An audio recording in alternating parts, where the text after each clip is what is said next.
So yan, good morning guys. Andito po ulit po tayo sa EFS Garments Embroidery at kasama pa rin natin si Badrolly. So yung mga nakaraan, gumawa po tayo ng marami, no?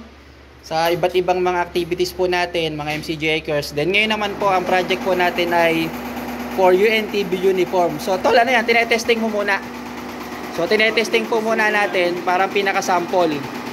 Para syempre, yung mga sinulid din tol, no? Yung saktong kulay, no? Yung sinulid.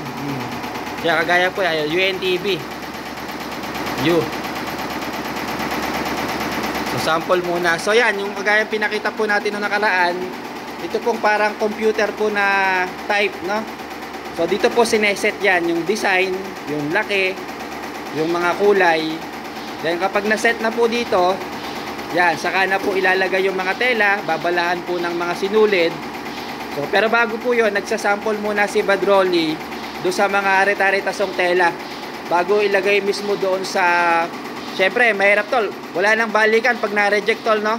Pag diretso na doon sa mismong ano po, mismong t-shirt or polo shirt na gagamitin. Kaya dapat masigurado po natin na dito pa lang po sa mga sample, yung laki po ng letra, yung mga kulay po na ginagamit, talaga pong ano siya, kumbaga perfect na po. Saka po natin ilalapat doon sa mismong damit po na gagamitin. So mamaya po mag-update po kami sa inyo mga ka-Promdi, no?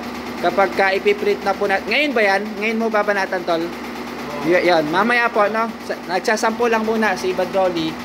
So ito pa, hanggang dito po yan. So halos lahat po ng ano, yan gumagana. So ito po, banda rito MCG Acres. So pag hindi po nakababa, puipitik lang sa ganyan, pero hindi po siya gumagawa. So ito lang po ano, itong isa lang, dahil ito lang po, dahil testing lang naman.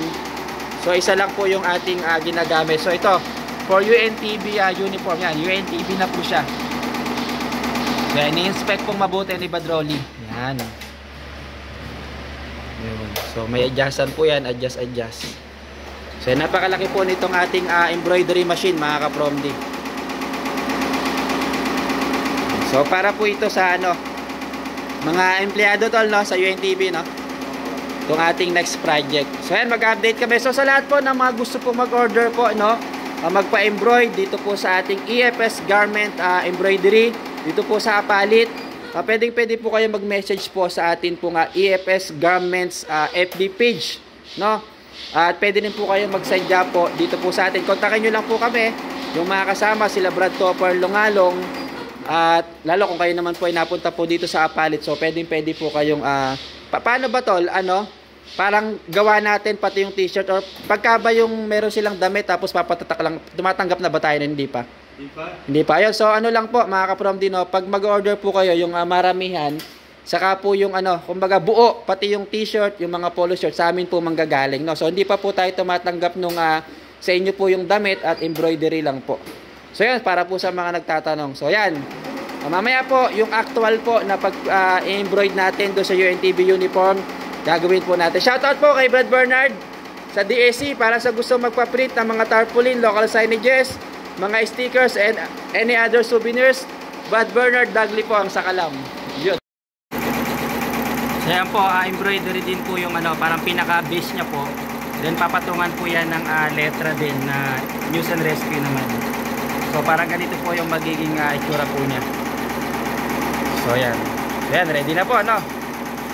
Nagsasample lang talaga. Kailangan ma-perfect bago po ilapat dun sa mismong damit na pagkakapitan po. So ganyan po siya.